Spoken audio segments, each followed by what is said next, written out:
Très simplement, donc moi, pour donner un peu d'historique, j'ai fait mon bac au Sénégal, bac S1, puis je suis parti en France étudier. J'ai fait les classes préparatoires.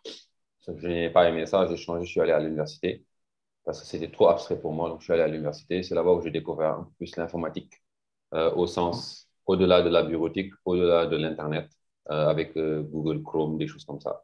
C'est là-bas où j'ai appris à coder un peu pour voir un peu c'est quoi les algorithmes. Après l'université à Limoges, je suis allé à l'université de technologie de Compiègne, où j'ai obtenu mon diplôme d'ingénieur. Et c'est là-bas où j'ai aimé la programmation au sens développement d'applications mobiles. Donc, très vite, j'ai vu qu'il était possible d'avoir des idées et de les matérialiser sous forme d'application. Et ça, j'ai envie de dire, ça a changé ma vie parce que je ne pensais pas que c'était possible ou bien je ne pensais pas que c'était aussi accessible et je ne pensais pas que ça avait autant de puissance dans la mesure où aujourd'hui, on utilise Zoom pour faire une conférence en ligne. À l'époque, je ne savais pas comment ça se passait. Donc, quand j'ai réalisé que tout ça, c'était possible, je n'étais plus la même personne. Je passais du temps libre à coder des applications. La première application que j'ai codée avec des amis, c'était Terre, qui était une encyclopédie digitale. À l'époque, c'était en 2014. Mais ma vie d'entrepreneur a démarré même avant ça, parce que j'étais dans une association où l'objectif, c'était de juste donner de son temps pour résoudre des problèmes. Et Mohamed et Omar ne me diront pas le contraire. Quand on est entrepreneur, notre quotidien, c'est de résoudre des problèmes.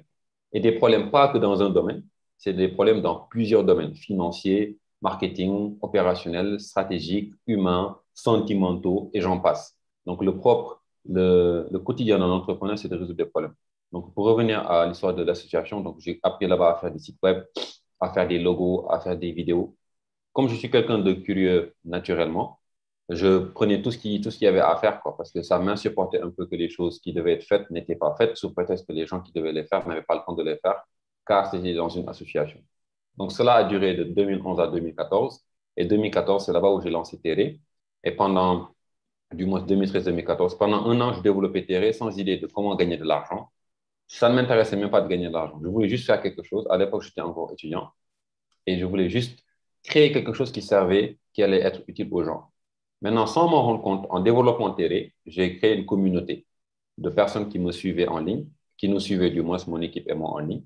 Et ce qui est intéressant, c'est qu'on a développé Terre pendant presque un an et on ne s'est vu, je pense, qu'une seule fois en un an. La deuxième fois, c'était à la fin de l'année où on devait organiser un événement pour partager notre expérience. Mais sans m'en rendre compte, en développant Terre sans attendre rien en retour, je me suis fait une communauté qui me faisait confiance. Et cette communauté a commencé à me contacter pour me dire, j'ai telle idée d'application, j'ai telle idée de projet, est-ce que tu peux m'aider? Je dis, bon, pour le moment, je suis occupé, mais on verra. Et un an plus tard, donc, quand on a fait l'événement, on a mis Terre en pause parce qu'on n'avait pas d'idée de comment make money, comment gagner de l'argent. Parce qu'à la fin de la journée, c'est le nerf de la guerre. Car sans argent, il n'y a pas de loyer, il n'y a pas de nourriture, il n'y a pas de santé, il n'y a rien. Donc, on a mis le projet en pause et j'étais à la fin de mes études. Et puis, j'ai commencé à travailler dans une entreprise parisienne en tant que lead développeur mobile. Je venais d'être fraîchement diplômé, mais on me donnait la position de lead développeur mobile parce que j'avais de l'expérience en développement mobile Android et iOS. Et j'avais aussi de l'expérience en management de projet, en management d'équipe, etc. Donc, j'ai commencé là-bas pendant 3 à 6 mois. Ça ne passait pas parce que apparemment, j'étais traité de leader dans le sens où j'avais beaucoup d'idées que je voulais développer. Je n'étais pas apparemment 100% intégré à leur équipe. Donc, ils m'ont viré. Viré dans le sens où ils n'ont pas renouvelé mon contrat de ma période d'essai. Tant mieux, j'en ai profité pour rentrer au Sénégal et créer Volcano. Donc, c'est comme ça que l'aventure Volcano a démarré. Avant même de terminer mon travail là-bas, j'avais l'idée de voir comment matérialiser les idées des personnes via une entreprise de service. Alors, à l'époque, je ne l'appelais un centre de compétences, mais aujourd'hui, c'est une entreprise de services numériques. Et il faut savoir qu'à la base, je n'avais pas d'argent à investir quoi que ce soit parce que le service, par nature, c'est juste donner du temps en échange de l'argent. Il n'y avait pas d'investissement à lever ou il n'y avait pas de financement à lever. C'était juste notre temps.